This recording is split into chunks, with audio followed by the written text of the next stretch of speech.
देख रहे हैं दूर देहात न्यूज। हमारा एक प्रयास होता है कि शहर की चीज़ें तो गांव पहुंचे, लेकिन मेरा एक सबसे प्रयास है दूर देहात पे कि गांव की चीज़ों को शहरों तक पहुंचाना। ये सबसे बड़ा चैलेंज है। दरअसल शहर की चीज़ें गांव तक पहुंच रही है, लेकिन शहर की चीज़ों को, गांव की चीज़ों को शहर तक लाना, ये दूर देहात का अभियान है। और हम लगातार गांव और किसान की चीज़ों को लेकर हम शहर तक आते हैं। लेकिन आज हम बात करेंगे भारत के प्रधानमंत्री की, बात करेंगे देश हित की।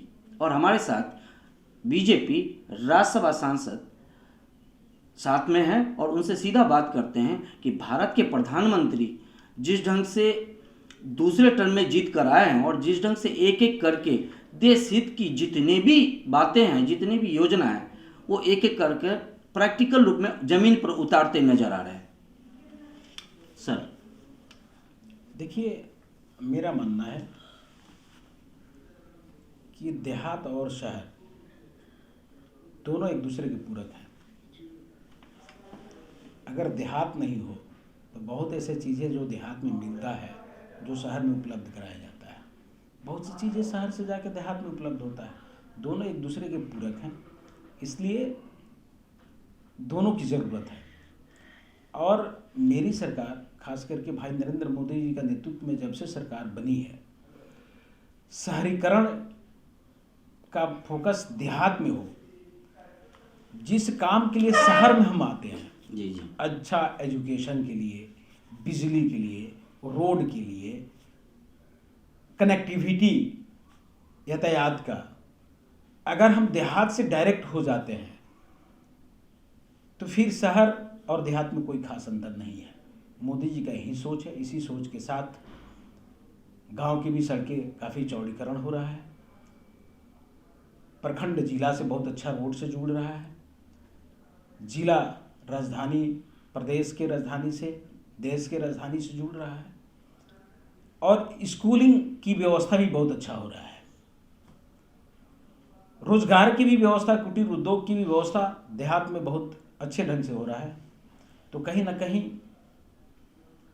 देश के प्रधानमंत्री जी भाई नरेंद्र मोदी जी के नेतृत्व में जो सरकारें चल रही है, ये कमियां जो देहात और शहर के बीच में जो एक खाई के रूप में है, उसको कम करने की सारी प्रयास किया जा रहा है और उसमें सफलता भी कदम चूम रही है।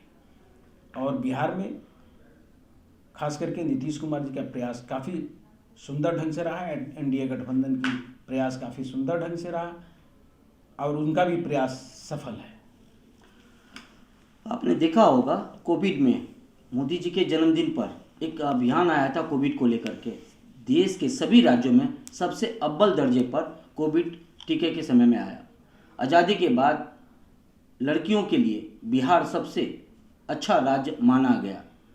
जन्म स्तर काफ़ी उछाल आए। ये सारी चीज़ें देखने को मिली। आपकी ही सरकार वाजपेयी की रही, उन्होंने नदियों को जोड़ने का अभियान की शुरुआत की। और कहीं न कहीं मोदी सरकार जैसे पहले टर्म में आई और जिस ढंग से ट्रांसपोर्टिंग सिस्टम की जो शुरुआत हुई और एक तरह से सड़कों का जाल बिछ चुका है, उसके फायदे कहीं न कहीं साफ दिख रहे हैं। क्या लग रहा है ये निरंतर आगे भी जारी रहेगा? देखिए, मोदी जी का सरकार, अटल जी की सरकार की सोच का एक बहुत बड़ा आयाम दे रहा है। आज गंगा की सफाई वर्षों बाद, जी, आज़ादी के बाद वर्षों बाद कोई भारत माँ का सपूत, माँ गंगा के सपूत, ये बहुत बड़ा इबला उठाया है। गंगा, जमुना, सरस्वती, बड़े बड़े जो नदी हैं, जैसे मध्य प्रदेश में नर्मदा नदी है, अन्य प्रदेशों में भी नामचीन नदियाँ जो हैं, जो हमारे देश के लिए एक धरोहर का काम करता है और उनकी पवित्रता को स्वच्छ रखने के लिए, उनकी अंदर जो प्रदूषण रहित हम लोग करते थे, पहले लोग जो भी आता था करता था, जी जी, उसको मुक्त, प्रदूषण से मुक्त करने के लिए उनकी साफ सफाई अच्छा हो, स्वच्छ हो, इस मिशन मोड पर जो काम किया जा रहा है वर्तमान में, कहीं ना कहीं बहुत बड़ा काम है।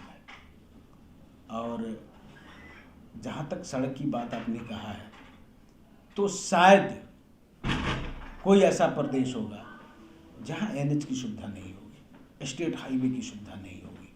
हमको याद है कि 2005 में मैं जब विधायक बना था तो घर से पटना जाने में 10 घंटा की दूरियां होती थी, और 10 घंटा जब सफ़र तय करके हम लोग जाते थे, फिर उस दिन कोई काम करने का मन नहीं करता था, उस दिन चाह के भी वापस नहीं हो पाते थे। लेकिन आज हम लोग यहाँ से सेशन 6 बजे बंद होता है, 7 बजे 7:30 बजे फ्लाइट पकड़ते हैं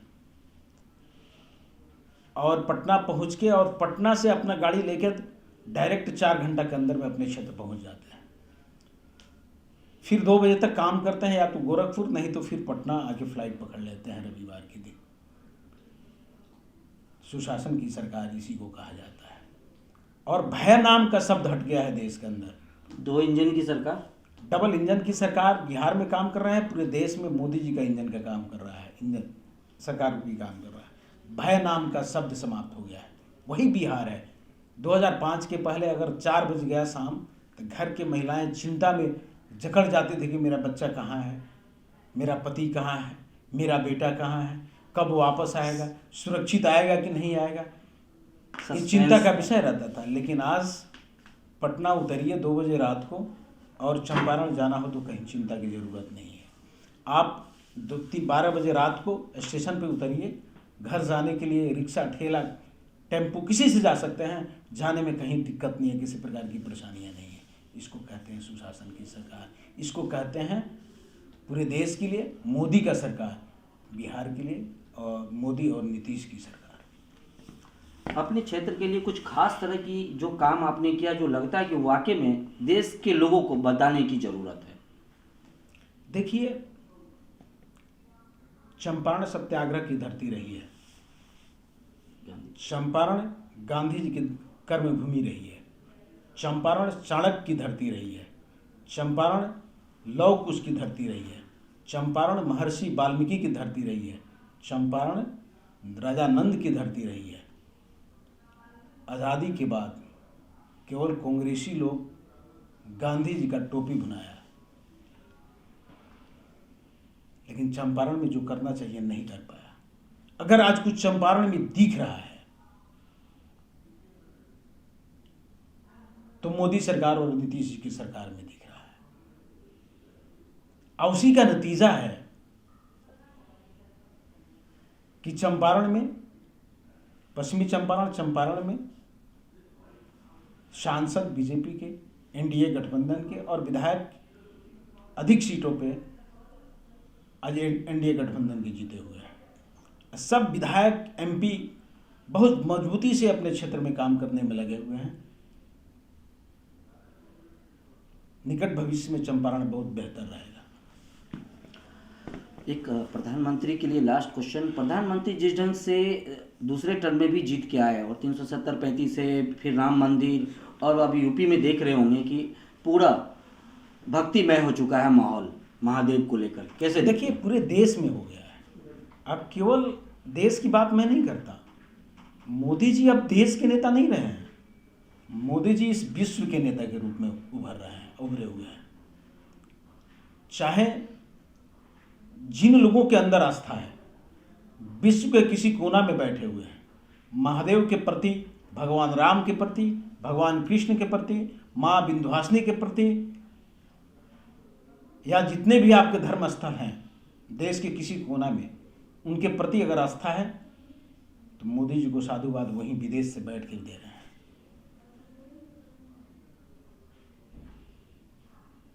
और भविष्य में भी अच्छा होगा। जो भी बाकाया रह गया है उसको भी पूरा करने का प्रयास होगा। इस पार्टी को जो सही ढंग से लाने वाले थे, उनकी जो सोच थी, श्यामा प्रसाद मुखर्जी और उनके सहयोगी, कि एक देश एक निशान, कहीं न कहीं उस और भारत कदम रख चुका है। देखिए, श्यामा प्रसाद मुखर्जी जी का बलिदान कहाँ हुआ था?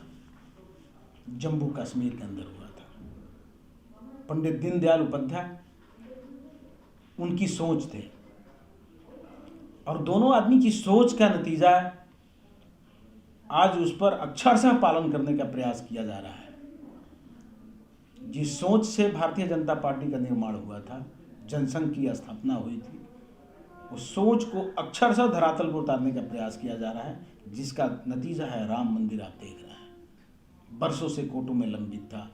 धारा 370 आपने देखा, नागरिकता संशोधन बिल देखा,